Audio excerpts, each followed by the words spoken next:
ഏവർക്കും നമസ്കാരം. ഇന്ന് നാം ഓഗസ്റ്റ് മാസത്തെ ഫലങ്ങളെക്കുറിച്ചാണ് ഇവിടെ വിശകലനം ചെയ്യുന്നത്. ഓഗസ്റ്റ് മാസത്തെ ഫലങ്ങൾ പരിശോധിക്കുന്നതിന് മുന്നോടിയായി ഈ മാസത്തെ ഗ്രഹസഞ്ചാരങ്ങൾ ഒന്ന് അറിയേണ്ടതുണ്ട്. സൂര്യൻ ഓഗസ്റ്റ് മാസം 16-ാം തീയതി വരെയും കർക്കിടക രാശിയിൽ സഞ്ചരിക്കുന്നു. ഓഗസ്റ്റ് 17-ാം തീയതി ചിങ്ങമാസം പിറക്കുന്നു. അന്നേ ദിനം തൊട്ട് സൂര്യൻ ചിങ്ങരാശിയിൽ സഞ്ചരിക്കുന്നു. ചൊവ്വ ഈ ഓഗസ്റ്റ് മാസം മുഴുവനും കന്നിരാശിയിൽ സഞ്ചരിക്കും. ബുധൻ 29 ഓഗസ്റ്റ് വരെയും കർക്കിടകത്തിലും തുടർന്ന് ചിങ്ങരാശിയിലും സഞ്ചരിക്കുന്നു. ഫലത്തിൽ ഈ മാസം മുഴുവനും കർക്കിടകത്തിലാണ് ബുധൻ സഞ്ചരിക്കുന്നത് എന്ന് പറയാം. വ്യാഴം മിഥുനരാശിയിൽ തൻ്റെ സഞ്ചാരം തുടരുന്നു. ശുക്രൻ ഓഗസ്റ്റ് 20 വരെ മിഥുനരാശിയിലും തുടർന്ന് ഓഗസ്റ്റ് 21-ാം തീയതി മുതൽ കർക്കിടക രാശിയിലും സഞ്ചരിക്കുന്നു. ശനി വക്രഗതിയിൽ മീനരാശിയിൽ സഞ്ചരിക്കുന്നു. രാഹുകേതുക്കൾ യഥാക്രമം കുംഭരാശിയിലും ചിങ്ങരാശിയിലുമായി തങ്ങളുടെ സഞ്ചാരം തുടരുന്നു.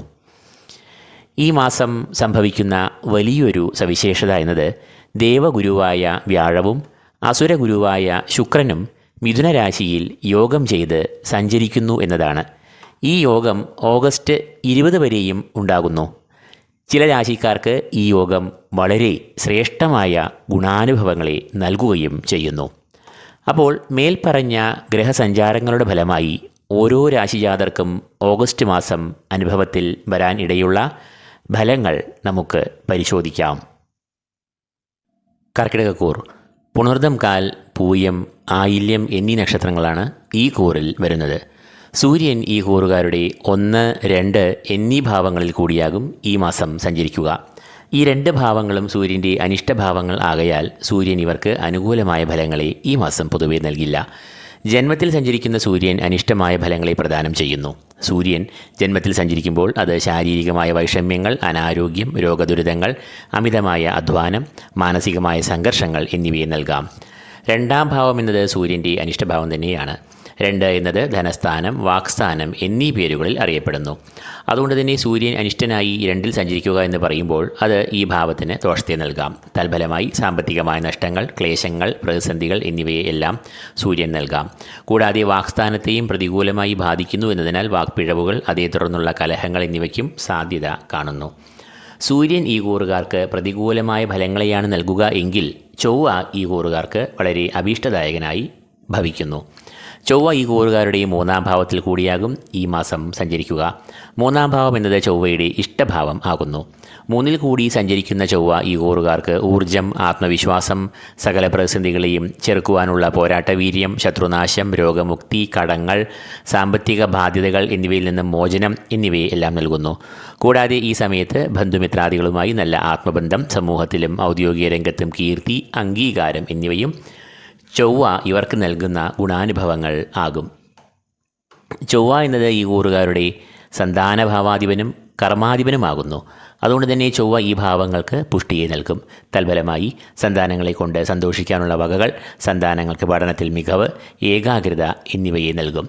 കൂടാതെ ചൊവ്വ ഈ കൂറുകാരുടെ കർമാധിപൻ കൂടിയാകയാൽ ഇവർക്ക് തൊഴിൽ രംഗത്ത് പ്രതികൂലാവസ്ഥകൾ നീങ്ങി മനസമാധാനം, പുരോഗതി, സഹപ്രവർത്തകരുടെ സഹകരണം, മേലധികാരികളുടെ പ്രീതി എന്നിവയും ഉണ്ടാകും.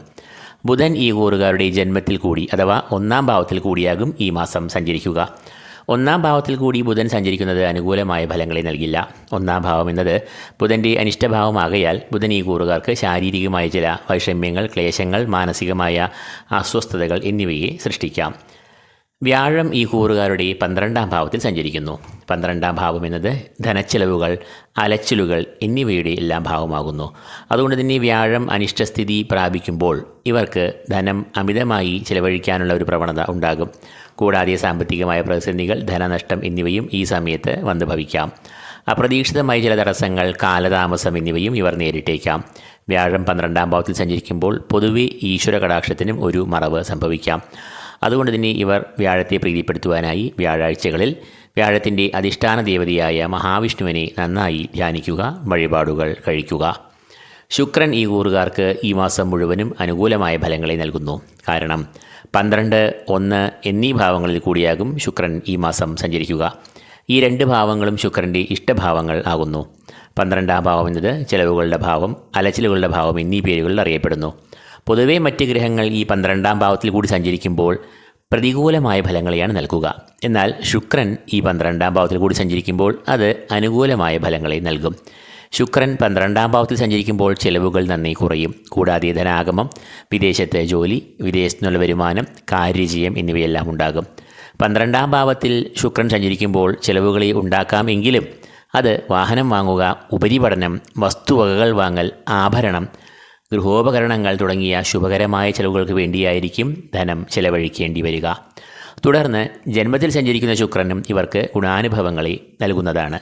ജന്മം അഥവാ 1-ാം ഭാവം എന്നത് ശാരീരികമായ ആരോഗ്യം, ഓജസ്, പിതാവ് എന്നിവയെ എല്ലാം കുറിക്കുന്നു. ജന്മത്തിൽ കൂടി സഞ്ചരിക്കുന്ന ശുക്രൻ വളരെയധികം ഗുണാനുഭവങ്ങളെ ഇവർക്ക് നൽകും. ശാരീരികമായ സൗഖ്യം, മാനസികമായ സുഖം, ലൗകിക സുഖഭോഗങ്ങൾ എന്നിവ അനുഭവപ്പെടും. തടസ്സങ്ങൾ, പ്രതിസന്ധികൾ എന്നിവയിൽ നിന്നും മോചനം ലഭിക്കും. ധനപരമായ ഉന്നതി ഉണ്ടാകും. തൊഴിൽ രംഗത്ത് പ്രതിസന്ധികൾ നീങ്ങി കാര്യപുഷ്ടി ഉണ്ടാകുന്നതാണ്. കടബാധ്യതകൾ ഉണ്ടെങ്കിൽ അത് പരിഹരിക്കാനുള്ള ഉപായങ്ങളും വഴികളും തുറന്നു കിട്ടും. വസ്ത്രലാഭം, വാഹനലാഭം, ഭൂമിലാഭം എന്നിവയും ശുക്രൻ ജന്മത്തിൽ കൂടി സഞ്ചരിക്കുമ്പോൾ ഉണ്ടാകുന്ന ഗുണാനുഭവങ്ങൾ ആണ്. ധന നിക്ഷേപങ്ങൾക്കും ഭൂമിക്രയ വിക്രയങ്ങൾക്കും ഈ സമയം അനുയോജ്യം ആകുന്നു. ശനി ഈ കൂറുകാരുടെ ഭാഗ്യഭാവം എന്ന് അറിയപ്പെടുന്ന 9-ാം ഭാവത്തിൽ കൂടിയാകും ഈ മാസം സഞ്ചരിക്കുക. ഈശ്വരകടാക്ഷം, ഗുരുകടാക്ഷം, പിതൃപുണ്യം എന്നിവയെല്ലാം ഈ ഭാവം കൊണ്ടാണ് നിർണ്ണയിക്കുന്നത്. 9-ാം ഭാവത്തിൽ സഞ്ചരിക്കുന്ന ശനി പിതാമഹ പ്രീതിയെ നൽകും. പിതൃപുണ്യം ഉണ്ടാകുമ്പോൾ കുടുംബത്തിൽ ക്ഷേമം, ഐശ്വര്യം എന്നിവയും ഉണ്ടാകും. കൂടാതെ ഈശ്വരകടാക്ഷവും ഗുരുപുണ്യവും ഉണ്ടാകുമ്പോൾ മനസ്സിൽ ധർമ്മചിന്തകളും സാത്വികമായ മനോഭാവവും ഉണ്ടാകുന്നു. ക്ഷേത്രദർശനം, തീർത്ഥാടനം എന്നിവയിൽ കൂടി ആത്മീയമായ ഉന്നതി ഇവർക്ക് പ്രാപിക്കുവാനാകും. വ്യക്തിജീവിതത്തിലും കുടുംബജീവിതത്തിലും കർമ്മരംഗത്തും സാമൂഹിക രംഗത്തുമെല്ലാം ഇവർക്ക് സൽപ്പേരും നേട്ടങ്ങളും അംഗീകാരവും ലഭിക്കും. ഭാഗ്യാഭിവൃദ്ധിയാൽ സാമ്പത്തികമായ ഉന്നതിയും ഉണ്ടാകുന്നതാണ്. രാഹു ഈ കൂറുകാരുടെ 8-ാം ഭാവത്തിലും കേതു ഈ കൂറുകാരുടെ 2-ാം ഭാവത്തിലുമാകും സഞ്ചരിക്കുക. 8-ാം ഭാവം അഥവാ അഷ്ടമഭാവം എന്നത് രാഹുവിൻ്റെ അനിഷ്ടഭാവം ആകുന്നു. അതുകൊണ്ട് തന്നെ രാഹു ഈ കൂറുകാർക്ക് ഈ കാലയളവിൽ പൊതുവെ പ്രതികൂലമായ ഫലങ്ങളെയാണ് നൽകുക. 8-ാം ഭാവം എന്നത് ആയുർഭാവം എന്ന് അറിയപ്പെടുന്നു. 8-ാം ഭാവത്തിൽ രാഹു സഞ്ചരിക്കുമ്പോൾ അനാരോഗ്യം, ആയുർഭീതി, രോഗാരിഷ്ടതകൾ എന്നിവയെല്ലാം നേരിടേണ്ട ഒരു അവസ്ഥ സംജാതമാകാം. കൂടാതെ തൊഴിൽ രംഗത്തെ ചില പ്രതിസന്ധികൾ, വിമർശനങ്ങൾ, അവഹേളനം എന്നിവയും നേരിടാം. 2-ാം ഭാവം എന്നത് കേതുവിൻ്റെ അനിഷ്ടഭാവം തന്നെയാണ്.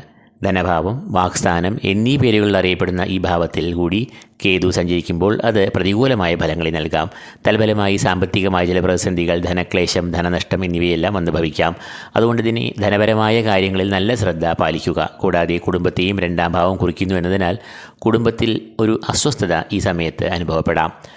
അപ്പോൾ ചൊവ്വ, ശുക്രൻ, ശനി എന്നിവർ കർക്കിടകക്കൂറുകാർക്ക് ഇഷ്ടഭാവങ്ങളിൽ സഞ്ചരിക്കുന്നു എന്നതിനാൽ ഗുണാനുഭവങ്ങളെ ഈ മാസം നൽകുന്നു.